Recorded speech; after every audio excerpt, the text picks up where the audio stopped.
बिस्मिल्लाहिर्रहमानिर्रहीम। आबिद शाल हाजिर है इदारे उर्दू के उस सिलसिले के साथ जिसका उन्वान है गज़ल और मेरी गज़ल।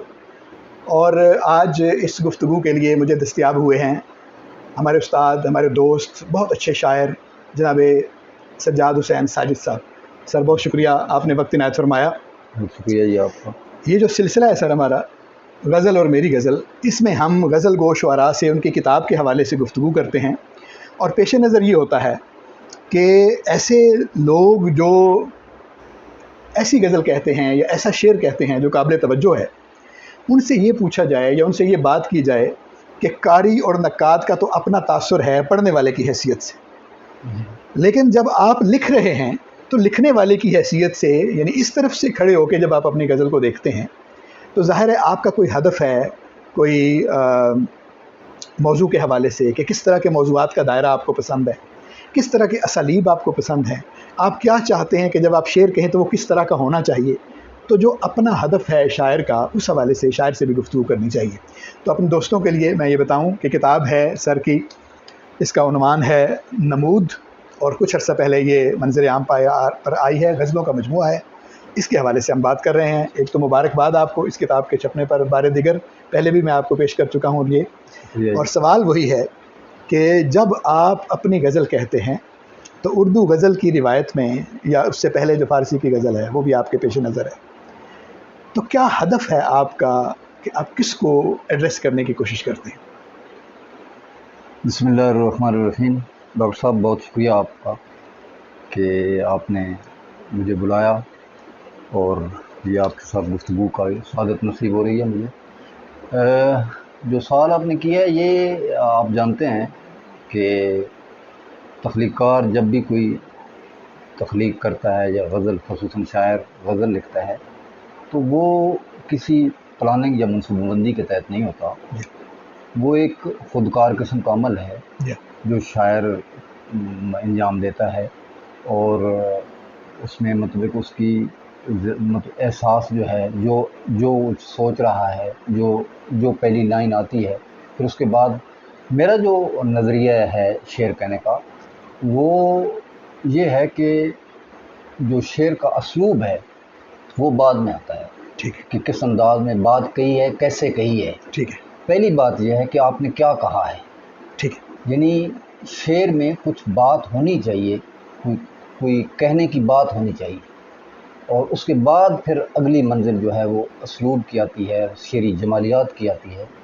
तो मैं जब शेर कहता हूँ तो मेरे पेश नज़र यही बात होती है कि जब एक गज़ल स्टार्ट हुई या नज़म का आगाज़ हुआ तो उसके बाद यही मेरे पेश नज़र होता है कि जो मैं चीज़ बयान कर रहा हूँ वो उसके पीछे कोई मकसदियत होनी चाहिए, और उसके बाद फिर अगला जो मरहला है कि उसको पूरी जमालियात के साथ, पूरी शेरी हुस्न के साथ अदा किया जाए। ठीक है। यानी आप ये फरमा रहे हैं कि पहले आपके जहन में ख्याल उसका या उसका मौजू जो है वो होता है। जी।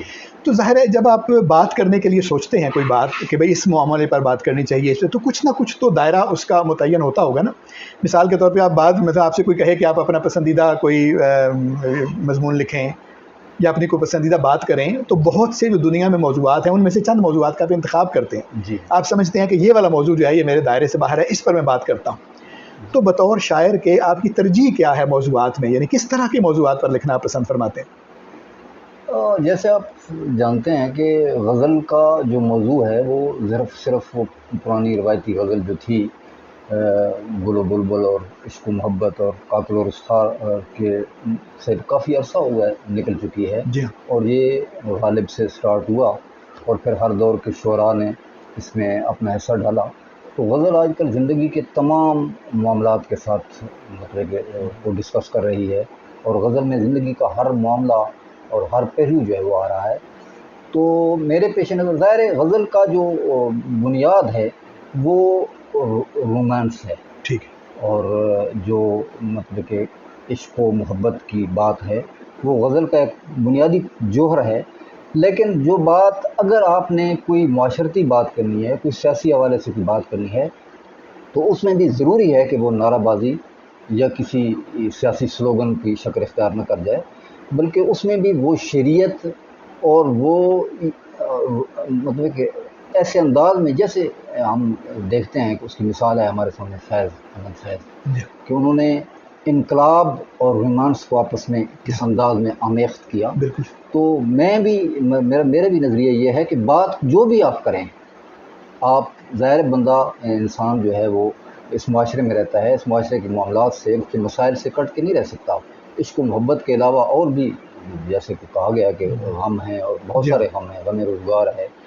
تو اس حوالے سے لیکن بات جو کہی جائے وہ شریعت میں کہی جائے. ہر چند ہو مشاہدہ حق کی گفتگو، ہاں بنتی نہیں ہے بادہ و ساگر کہے بغیر. ظاہر ہے وہ اسلوب تو آپ کو اگلے دن کہیں پہ میں نے دیکھا کہ جو ظفر اقبال صاحب ہیں اس دور کے ظاہر ہمارے بہت بڑے شاعر ہیں، اور وہ بھی کہیں فرما رہے تھے کہ جو غزل، اور اکثر فرماتے رہتے ہیں، یہ بات ان کی عام ہے کہ وہ یہ غزل جو ہے یہ محبت اور چھیڑ چھاڑ کی شاعری ہے.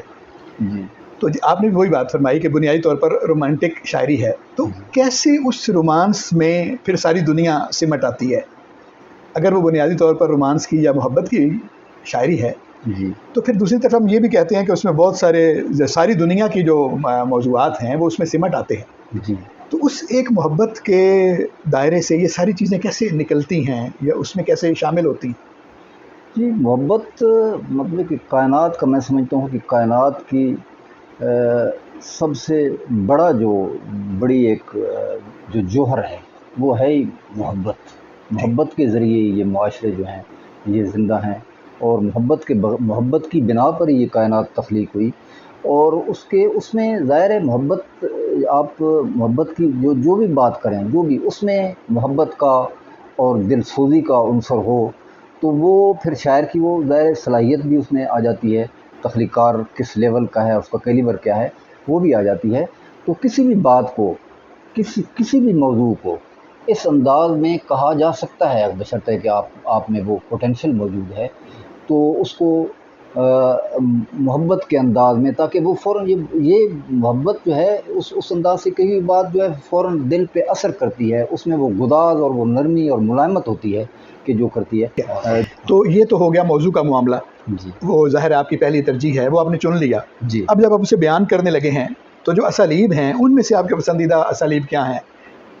یعنی کس طرح سے جمالیاتی دیکھیں، ایک تو یعنی ہر شاعر جو ہے، یعنی آپ عدم کو دیکھیں، آپ فیض کو دیکھیں، آپ سراج الدین ظفر کو دیکھیں، آپ غالب کو دیکھیں، آپ میر کو، مطلب جتنے بھی ہم ایسے سامنے نام آتے ہیں سب نے ہی کسی نہ کسی اسلوب میں لکھا ہوا ہے اور سب محبت کی بات کر رہے ہیں. لیکن پھر بھی پہچانے تو جاتے ہیں نا کہ یہ اور طرح سے لکھ رہا ہے، یہ اور طرح سے لکھ رہا ہے. تو اس میں پھر آپ کی اپنی ترجیح جو ہے وہ عام طور پر کیا ہے؟ یعنی کس طرح کا اسلوب آپ کو پسند ہے اپنے لیے؟ اچھا، مجھے ویسے پسند تو ہے کہ اس میں جو اسلوب ہے اس میں سلاست ہونی چاہیے اور ابلاغ پہلی شرط. ایک طرف آپ غالب کو پسند کرتے ہیں اور دوسری طرف سلاست کو. وہی بات کہنے والا ہوں جناب. غالب ظاہر مطلب کہ میرا پسندیدہ شاعر ہے، ہر دور میں پسندیدہ شاعر ہے. تو اس حوالے سے یہ ہے کہ وہ کہ میں پسند کی اعتبار سے کہ میں یہ چاہتا ہوں کہ کاش میں ایسا لکھ سکوں، لیکن میرا ذاتی اسلوب ایسا ہے. شاید غالب سے متاثر ہونے کا یہ اثر ہے، یا کہ میں جو بات جو ہے وہ اس انداز میں آسانی اور سلاست کے ساتھ نہیں کہہ سکتا، یہ میں اعتراف کرتا ہوں. لیکن میری پسند یہ ہے کہ وہ جو بات کہی جائے وہ پوری سلاست کے ساتھ، پورے ابلاغ کے ساتھ اور پوری تاثیر کے ساتھ اس انداز میں کہی جائے.